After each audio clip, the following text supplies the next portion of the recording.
Ok, sí suena el parlante, ¿verdad? Bueno, buenas tardes. Es un gusto poder estar con ustedes, valga la redundancia, en esta tarde.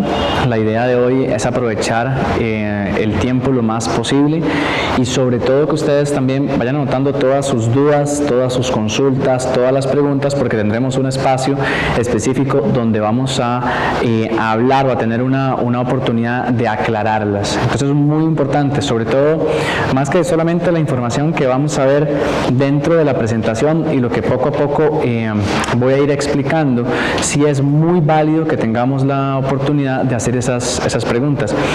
Doña Marisela, una pregunta. ¿Usted cree que existe la posibilidad de que me consiga una mascarilla y una careta? ¿Existirá ese chance? ¿Será que tiene? Es excelente, excelente, para poder explicar, gracias, para poder explicar un poquito más de su colocación y su higiene también, ¿ok? Bueno, yo soy el doctor José Daniel Pérez, yo soy médico saludista, tengo una maestría en salud pública con énfasis en gerencia de la salud de la Universidad de Costa Rica y bueno, soy médico general egresado de la Universidad Hispanoamericana, soy el director de la Escuela de Medicina de la Universidad Federada San Juan Estado. Bueno, y con todo esto de la pandemia, pues nos ha tocado hablar mucho y precisamente pues guiar y generar una serie de lineamientos y protocolos específicos para pues evitar que esta situación llegue a salirse de nuestras manos. Vamos a ver el contenido de la conferencia, pero sobre todo quiero que nos concentremos en algunas cosas importantes. No quiero ponerle ningún título sumamente sofisticado, el título es muy claro y muy sencillo: evitando la pandemia desde el trabajo hasta la casa. ¿Por qué? Porque al cierre de la charla, la idea es que llevemos, o que nos logremos llevar 4 puntos específicos, 4 cosas que son las que necesitamos, que podemos aplicar en nuestra estación de trabajo, que podemos aplicar en nuestra casa, que podemos aplicar en el bus, que podemos aplicar en cualquier lado, que son las únicas cosas que realmente en este momento están comprobadas que funcionan para evitar que se propague la pandemia en sí, ¿ok? Entonces, por esa misma razón es que voy a hacer énfasis en esos 4 puntos. Quise hacerlo de una manera general, pero resaltando la importancia de cumplirlas a cabalidad. Muy bien. Si tiene alguna pregunta durante la conferencia, puede levantar la mano y con gusto la vamos atendiendo. De lo contrario, no se preocupe, apúntela y al final, como les digo, tendremos ese chance. Tal vez para iniciar y antes de entrar de lleno en la charla, sí me gustaría conocer un poquitito las áreas en las cuales están desempeñando cada uno de ustedes en este momento. No tiene que decirme específicamente qué hace, sino nada más, bueno, yo soy parte de los técnicos de marca, o yo soy parte de recepción, yo soy parte de cafetería, yo soy parte, nada más el área en la cual estamos trabajando. ¿Qué le parece si empezamos con usted? Bueno, perdón, y que me digan el nombre también. Mi nombre es Silvia y trabajo en la Soda. Silvia, que es de Soda, y yo imagino que vos también sos de Soda. Muy bien, ¿y cuál es tu nombre? Carol, muy bien, gracias, Carol. Mi nombre es Alexa y yo soy técnica de marca. Ok, muy bien. Mi nombre es Mercedes y yo soy la limpieza de esta área. Muy bien, excelente. ¿Vos? Carol, técnica de tuya, área de... Ok, muy bien. Gloriana y trabajo directamente con los agentes de ventas. Muy bien, excelente. Hola. Hola, ¿cómo estás? Cintia. Muy bien, excelente, Cintia. Muy bien. María Eugenia. Ok, ¿y de dónde, María Eugenia? Soda. De Soda, excelente, María Eugenia, muchas gracias. Gracias. Bien, vamos a poner estas por aquí nada más para que no se me vayan a olvidar. Y vamos con doña María Eugenia. Ahora vamos a empezar primero con Marisela y luego vamos con usted. Muy bien. Yo sé que se llama Marisela y es gerente de De marca. Ok, muy bien. Excelente, muy bien. Moreno. Muy bien, gracias. Nombre y el área en el que trabaja. Johnny Hernández, 6B. 6B, muy bien. Carmen y trabajo como técnica para el cuarto. Ah, bueno. Claro, excelente. Byron, técnico capital. Ok, muy bien. Jacob, 6B. Ok, Carlos, 6B. muy bien. Esteban, Soba. Esteban Soda. Ok, creo que los cumplimos a todos. Una cosa que no dije anteriormente es que tengo como 2 años también de trabajar con Grupo Moreno como asesor académico, sobre todo con IEXA. Entonces, conozco un poquitico ya de las áreas, de dónde trabajan y algo de las marcas en algún momento también. ¿Ok? Bueno, excelente. Entonces, vamos a iniciar con lo que traemos para hoy. Muy bien, vamos a empezar hablando, si ella quiere pasar, pero parece que no quiere pasar y no va a pasar. Vamos a vernos para este lado. Y ahí está. Ok, vamos a empezar hablando entonces acerca del estatus de la pandemia en Costa Rica. Vamos a conocer un poco el origen de la transmisión del virus y quiero mencionar esto porque es importante, porque todo tiene un motivo de ser, todo tiene un motivo por el cual las medidas funcionan o no funcionan, o debemos o no debemos hacerlas, y tiene que ver sobre todo con el origen y la transmisión del virus como tal. Luego vamos a hablar de la protección personal, pero sobre todo por qué aplicar esa protección personal. Muy bien. Y luego vamos a hablar de pautas generales para una atención segura, que es el punto de cierre, específicamente el que quiero que ojalá todos recordemos al finalizar la conferencia como tal. Bueno, ustedes ya han escuchado un poco acerca de cómo está la pandemia en Costa Rica, y bueno, vamos a subir a esta diapositiva, y ustedes ya habrán escuchado tal vez, si ven las conferencias o si ya no han escuchado algo acerca de esto, y es que estamos entrando a la segunda ola. ¿Okay? ¿Qué es esto, la segunda ola? ¿Qué es lo que tiene que ver? ¿Por qué es importante? El comportamiento de los virus es un comportamiento de carácter cíclico. ¿Qué quiere decir eso? Que tiene un ciclo. Entonces tiene un ciclo donde el comportamiento usual es que viene un virus nuevo, empieza a subir, llega a un punto específico, y luego por un asunto propio del virus y del comportamiento que tiene en el cuerpo humano, que ahorita también comentaré unas pautas, unas cositas breves acerca de eso, empieza a caer. ¿Okay? Empieza a caer, y esa es la primera curva que nosotros vimos. Esta línea es una línea de tiempo, de semanas. Entonces, entre la semana 10 y entre la semana 17 más o menos del virus, de la aparición del virus en Costa Rica, nosotros empezamos a ver un ascenso, ¿okay? Y luego empezamos a ver una disminución como tal. ¿Okay? Luego encontramos un par de semanas de clarísima estabilidad, donde ustedes se acordarán que tuvimos días de un caso, días de 3 casos, días donde poquísima gente se enfermó, y pasaron varias situaciones en ese proceso que son las que nos traen una segunda ola. ¿Pudo Costa Rica evitar una segunda ola? Sí, Costa Rica pudo haber evitado una segunda ola, pudo haber evitado que volviéramos a tener un proceso de aumento de casos, pero eso también dependía de que lográramos controlar algunos factores que pues podían afectarnos. Precisamente uno de los factores que más nos afecta, que nos trae esta segunda ola, es el comportamiento, sobre todo fronterizo, tanto arriba como abajo. El comportamiento fronterizo nos complica un poco la dinámica, y eso hace que pues eventualmente empiece un aumento de nuevo de los casos. También, típicamente, las segundas olas son más fuertes que las primeras olas. Entonces les voy a contar una historia acerca de una de las enfermedades, de los virus más violentos que han existido en la humanidad. Eso pasó en 1920 y fue la gripe española. Entre 1920 y 1950 aproximadamente, y fue la gripe española. Pero resulta que la gripe española era una enfermedad también que de repente sale, que es nueva, muy bien, y que ahora en la actualidad es una gripe común y corriente, pero que en su momento era algo demasiado nuevo. Y como era algo demasiado nuevo, los virus tienen una característica específica, y es que el virus, como es tan nuevo, el virus es súper capaz de dañar el cuerpo. El cuerpo no tiene ni idea de qué lo está atacando, y el virus tiene un comportamiento y una manera de funcionar que él hace un secuestro, comillas, de los mecanismos de nuestras propias células, de cómo funciona nuestro cuerpo. Él se apropia y utiliza nuestro propio cuerpo para reproducirse, y eso lo hace así. Entonces la gripe española en su primera tanda logró un daño en la humanidad fuerte, produjo muchísimas muertes, pero la segunda ola, que precisamente la gripe española la segunda ola se produce por una disminución en las medidas que se tenían que tomar. En la segunda ola, la gripe española se lleva el 10% de la humanidad, o sea, mata literalmente el 10% de la humanidad. Si usted lo viera en Costa Rica, estaríamos hablando de alcanzar aproximadamente 5.500 muertes por un virus. Eso es exagerado, ¿okay? Exagerado. En todo el país, en un año, hay como unas 17.000 muertes por todas las causas. Imagínense que una sola se llevara 5.000 muertes. No habría dónde poner a la gente, no habría dónde hacer los entierros, o sea, sería una cosa sumamente grave. Eso lo hizo la gripe española, y fue precisamente su segunda ola. Entonces las segundas olas tienden a ser mucho más importantes que las primeras, y en este momento en nuestro país estamos afrontando la segunda ola, y esta segunda ola, bueno, por situaciones que mencioné anteriormente, pues se da, estamos en ella, queramos o no, y ahora tenemos que también saber lidiar, ¿ok? También surfear esta nueva ola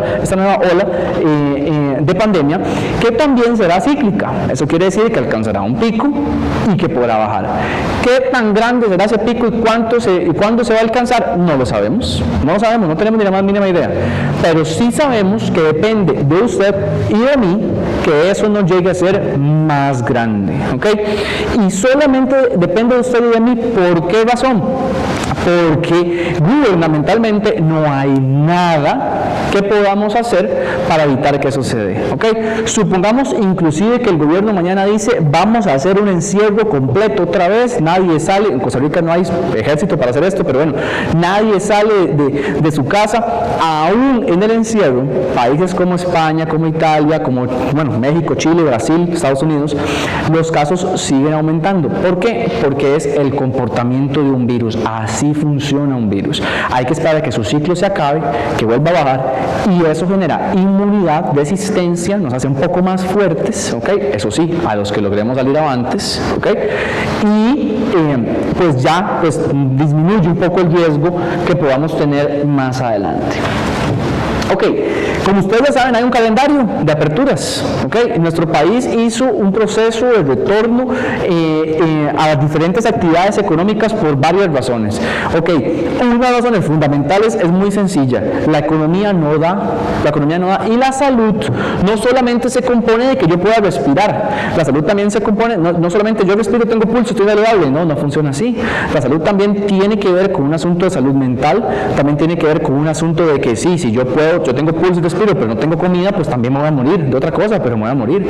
Entonces, ese tipo de situaciones se tienen que contemplar, porque para que haya una vacuna, que sería, digamos, la solución, entre comillas, para que haya una vacuna pasará tiempo que, de nuevo, ni siquiera en este momento veamos cuánto tiempo es, pero es muy probable que ese tiempo mínimo se extienda hasta diciembre de este año para que haya una prevista de posible vacuna que se empiece a aplicar en febrero o marzo del año que viene, ¿ok? Y en febrero o marzo del año que viene la vacuna va a salir en un proceso de algo que se llama fase 4. ¿Qué quiere decir esto? Que todavía está en análisis, aunque esté en venta al mercado, todavía está en análisis.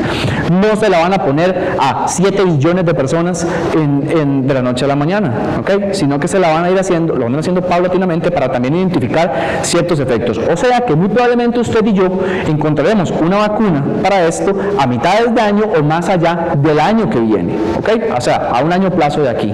Entonces, si nosotros ponemos ese contexto y el gobierno mañana decía, vamos a cerrar todo, no hablamos absolutamente nada, no hay nadie que aguante eso.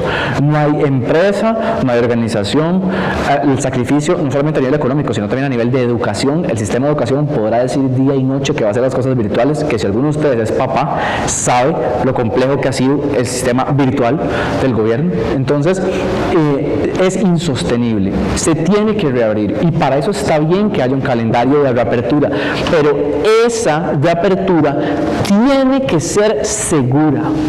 Tiene que ser segura para el personal de las empresas, tiene que ser segura para los clientes que nos van a visitar, y eso inclusive casi que se convierte en la actualidad en un valor de nuestra marca. ¿Por qué? Porque el cliente que se siente seguro, si me siento más seguro comprando en Supersalón, pues probablemente no lo voy a comprar a la competencia, porque me siento más seguro yendo a Supersalón. Si yo no siento que se esté brindando estas medidas en un lugar donde yo voy a comprar, dejo de ir a ese lugar.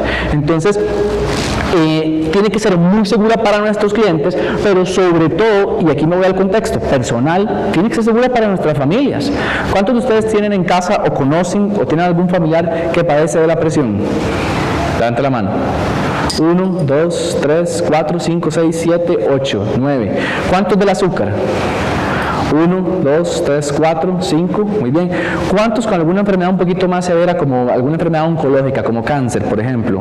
Que haya pasado, que haya estado cerca. 1, 2, 3. Como ustedes ven, 4. Como ustedes ven, todos. ¿Cuántos un adulto mayor en casa?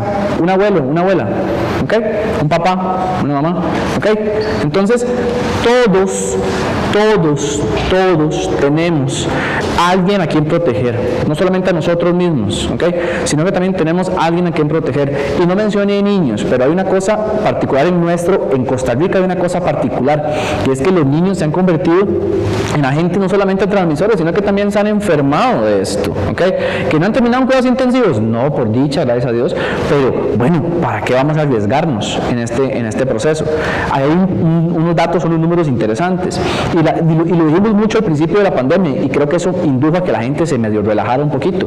Al principio de la pandemia nosotros dijimos, de 100% de los casos, 80% o no tiene nada o tiene síntomas leves. Y la gente dijo, yo estoy joven, no tengo factores de riesgo, yo no tengo hipertensión, yo no tengo nada, eso no me va a pasar nada.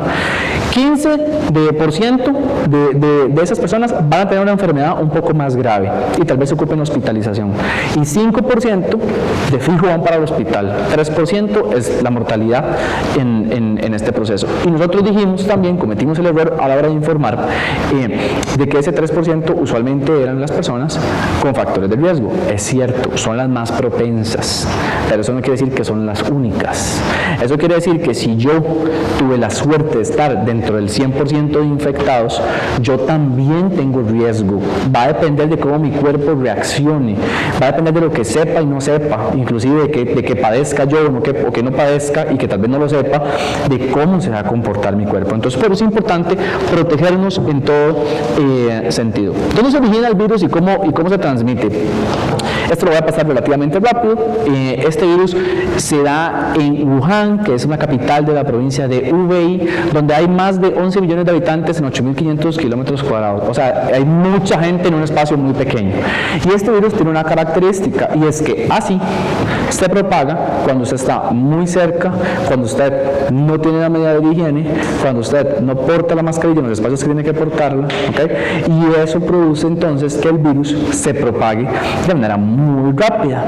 ¿Qué pasa en el contexto de esta ciudad? Bueno, en el contexto de esta ciudad, de repente la gente se empieza a enfermar, empieza a tener una gripe, empiezan a llenar los hospitales. Cuando se dan cuenta de dónde están, mucha gente tiene el virus. Como rápidamente se dan cuenta que el virus es un virus importante, lo que pasa en Hubei es que, bueno, y en Wuhan, lo que pasa es que se da un éxodo. La gente dice, yo para qué me voy a quedar aquí, o sea que todo el mundo está enfermando, y se fueron. Pero como 80 de cada 100 no tienen síntomas o tienen síntomas muy leves, pero sí pueden transmitir la enfermedad, muchos se fueron enfermos sin saberlo. Y eso hizo que el virus rápidamente estuviera en todo lado, ¿okay? En todo lado. Y así fue como se originó este virus. Se originó específicamente en este sector que está aquí, o en este río. ¿Por qué? Porque ahí hay un mercado marítimo, y esta cultura tiene la característica de comer o de ingerir ciertas especies que son animales silvestres, que ni usted ni yo estamos acostumbrados a comer, pero que tienen también pues ciertas enfermedades que nosotros pues no estamos acostumbrados a ver.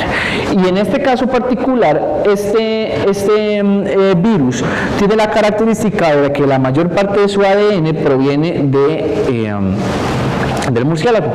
Hay un animal intermedio, siempre hay un animal en el medio de esto. Entonces, del murciélago pasó a un armadillo, y este armadillo es el que se consumía en ese mercado de Wuhan. Entonces, ahí fue donde la gente empezó a consumirlo, el virus se adaptó, cambió y empezó a infectar a los seres humanos. Muy bien, entonces, en la actualidad, este virus no se transmite de animal a persona. Ya en la actualidad, si usted le aparece un murciélago en la casa, no se le va a pegar el virus. No se le va a pegar el virus. El murciélago no lo transmite directamente. Tuvo que pasar por otro animal y de otro animal mutar para llegar a ser lo que es en la actualidad, pero sí se transmite de persona a persona. Se transmite de persona a persona precisamente por esto: gotículas de saliva. No es como que yo toqué la mesa tenía el virus y yo ahora tengo el virus. No funciona así. Tiene que haber un contacto específico con mucosas. ¿Y a qué nos referimos con mucosas? Muy fácil: ojos, nariz, boca. ¿Okay? Ojos, nariz, boca. Entonces, si usted toca una superficie que esté contaminada, ¿okay?, y usted no tiene el cuidado de lavar sus manos, no tiene el cuidado de utilizar el alcohol, no tiene el cuidado, y la persona que estornuda no tiene el cuidado que acaba de tener él, entonces eso hace inmediatamente que nosotros estemos expuestos al virus. Y ahora sí, yo agarré la baranda del bus, porque bueno, o agarro la baranda del bus o me desnarizo cuando el chofer frena, ¿verdad?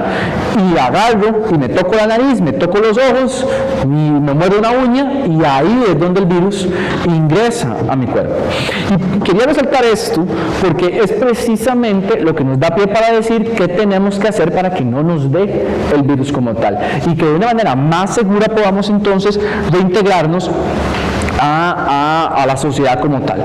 Y por eso quería hablar precisamente de la protección personal y por qué aplicarla. Vean, tal vez el término protección personal, y de hecho se utiliza el término equipo de protección personal, y uno lo va a ver en siglas como EPP, equipo de protección personal. Pero vamos a ver una cosa muy importante. Cuando hablamos de protección personal, no precisamente estamos hablando de que me protege solamente a mí, no, es protección a las personas, ¿ok? La mascarilla que ustedes están utilizando hoy no es para protegerlos a ustedes, lamento informarles eso, es para proteger a los demás. Ahorita vamos a hablar de la mascarilla y cómo funciona, pero es para proteger a los demás. Cuando hablamos de equipo de protección personal, no necesariamente estamos hablando de que yo estoy todo protegido porque ando mascarilla, ¿de acuerdo? Entonces, vamos a hablar un poquitito acerca de esto y por qué utilizar este equipo. Hay diferentes tipos de mascarilla que ustedes van a conocer y a utilizar. La celeste, como la de ella, como la de vos que estás allá atrás, son algo que se llama mascarilla quirúrgica, ¿okay? Si usted entra a una sala de operaciones se va a topar la misma mascarilla. Es una mascarilla, ahorita voy a hablar de cómo distinguir una mascarilla buena de una mascarilla mala, pero es una mascarilla que tiene usualmente entre 2 y 3 capas, ¿ok? Evita muy bien, su primera capa es una capa de algodón, luego tiene una capa antifluidos y una capa de poliéster, muy bien, que es la externa, y eso hace que de manera muy apropiada se evite la salida de fluidos como tal. Son buenas mascarillas, se pueden utilizar, tienen una desventaja. Bueno, esta es esta misma, es una mascarilla quirúrgica que fue la que me trajo doña Marisela. Tiene una desventaja, que estas mascarillas como tal son desechables. No es una mascarilla que yo pueda ahora llegar a mi casa, guardar en mi bolso y utilizar mañana. No, ya perdió su vida útil, ya perdió su protección y ahora es una mascarilla que yo llevo a mi casa a desechar y que mañana tengo que colocarme otra. Muy bien. Sirven muy bien para la atención de clientes de manera continua. ¿Sí? ¿Por qué? Porque una caja de estas mascarillas vale, bueno, antes valía como 1.500, ahora vale como 5.500. Para una caja de estas mascarillas me permite atender a mucha gente de manera continua. Eso sí, ¿qué pasa? Que como es una mascarilla desechable, entonces literalmente yo debería cambiar la mascarilla por cliente al que yo atiendo. Entonces les voy a poner un ejemplo. Si usted es una técnica, ¿quiénes eran técnicas de marca? Vos y vos, ok. Si es una técnica de marca que su trabajo sí o sí es a la par del cliente, si usted le tocó ir a un super salón a cubrir para hacer demostración o para maquillar clientes o alguna situación similar, entonces sí o sí le tocó estar a la par del cliente, no hay otra manera de hacerlo. Usted debería cambiar mascarilla cada vez que atiende a un cliente, son unas 25 mascarillas al día, ok, bueno, depende de la cantidad de clientes que tengamos ese día, ¿verdad? Pero sin duda alguna va a gastar muchas mascarillas. Esa es la desventaja que tienen. Ahora, es muy útil, por ejemplo, si usted es una gerente de marca, que usted usa una mascarilla todo el día, ¿ok? Que usted no atiende clientes necesariamente, aunque tenga un contacto con gente, no está tan cerca de las personas y puede además aplicar el distanciamiento de 1.8 o 2 metros con las personas sin tanta complicación, ¿ok? Pero en el caso de los que atienden clientes a la par, ¿cómo vas a hacer para teñir el pelo a alguien? O para, si no se puede, tenés que tenerlo ahí. Entonces, es complicado utilizar una mascarilla de ese tipo y estarla cambiando, pero es una mascarilla funcional. Hay mascarillas N95, que la mascarilla N95, no tengo una mascarilla N95 aquí, pero la mascarilla N95 dice N95 de manera muy clara. Es una mascarilla que es un poquito más abombada, es una excelente mascarilla y las que se llaman KN95 son lavables. Entonces, usted la puede utilizar y la puede lavar, ¿ok? Ahora, voy a dar un ejemplo de las técnicas. ¿Es recomendable entonces que yo use una N95 o una de tela para estarme cambiando? Pues eventualmente, si usted sí o sí va a estar con el cliente tan cerca, aunque sea una N95, tendría que cambiarla, pero tiene la ventaja de que la puede guardar y lavarla, ¿ok? Y no tiene que estar comprando y comprando mascarillas. Ahorita les voy a explicar que tal vez lo más útil en ese sentido es utilizar caretas, ¿ok? Pero una N95 también es muy útil para cualquiera de nosotros que tal vez no tengamos que estar expuestos al cliente así todo el día. ¿Por qué? Porque la N95 yo puedo tener 2 o 3, puedo estarlas lavando y son mascarillas de 2 a 3 usos, algunas llegan hasta 5 usos, eso quiere decir que yo puedo utilizarlas. Si yo tengo unas 3 mascarillas, se me van más o menos unas 2 semanas entre esas 3 mascarillas y es bastante más sencillo que utilizar una mascarilla desechable diaria o cualquiera de estas. La mascarilla de tela, hay varias mascarillas de telas aquí, como esta mascarilla de tela, como estas mascarillas de telas, varios de ustedes andan en mascarilla de tela en este momento. Primero tiene que cumplir los mismos requisitos que estábamos hablando, ¿ok? Ahorita los vamos a ver de nuevo para reforzarlos, pero tiene que cumplir los mismos requisitos. Igual son lavables. ¿Perduran más en su efecto? Sí, perduran más en su efecto. Yo puedo tener unas 2, 3 mascarillas de estas, cambiarlas, lavarlas todos los días con agua y jabón, no ocupo echarle nada nuevo, nada diferente, con agua y jabón, ¿ok? La echo a lavar todos los días y al día siguiente me pongo otra, vuelvo a echar a lavar, al día siguiente me pongo otra y la otra ya está seca y ahí voy. Y eso me puede servir, esas 3 mascarillas me aguantan un mes perfectamente y el siguiente mes otras 3 mascarillas y ahí lo voy a ir cambiando y renovando constantemente. Muy bien. Funcionan muy bien siempre y cuando tengan esos mismos requisitos que hablamos anteriormente y que ya casi voy a resaltar. Ojo que aquí quité las tres tipos de mascarillas más comunes que hay, ¿ok? Ya vamos a hablar de la careta. Pero para estas 3 mascarillas hay algo muy importante. ¿Qué hacen con la mascarilla? Supongamos que es una mascarilla de tela, porque si fuera una mascarilla desechable, cuando voy a comer debería desecharla. Pero es una mascarilla de tela. ¿Qué hacen con la mascarilla de tela cuando van a comer? ¿Dónde la ponen? Pregunto, pueden decirlo sin ningún problema. ¿Dónde la ponen? ¿En dónde? En la mesa, muy bien. ¿Dónde más? Sí, pero... Ah, ok, listo. Yo sé cómo haces para comer, te iba a decir. Así. Ok, está bien. ¿Y qué más hacen? ¿Hay alguna otra cosa que hagan? ¿Quién se la pone en la bolsa del pantalón? Muy bien. ¿En el bolso? No, nadie la guarda en el bolso. ¿Nunca la guardan en el bolso? Ok, muy bien. Ya sabía yo, qué raro, ¿no? Que no la guarden en el bolso. Exactamente, ok. Para ninguna de las mascarillas existe una posibilidad de colocarla ni en la mesa donde voy a comer, ni en el bolso donde voy a andar, ni tampoco colocarla en la bolsa del pantalón. Ya les voy a explicar por qué. ¿Qué es lo que pasa? Recuerden que esto es un implemento para protegerlo a usted y proteger a los demás. La mascarilla tiene la característica específica de que protege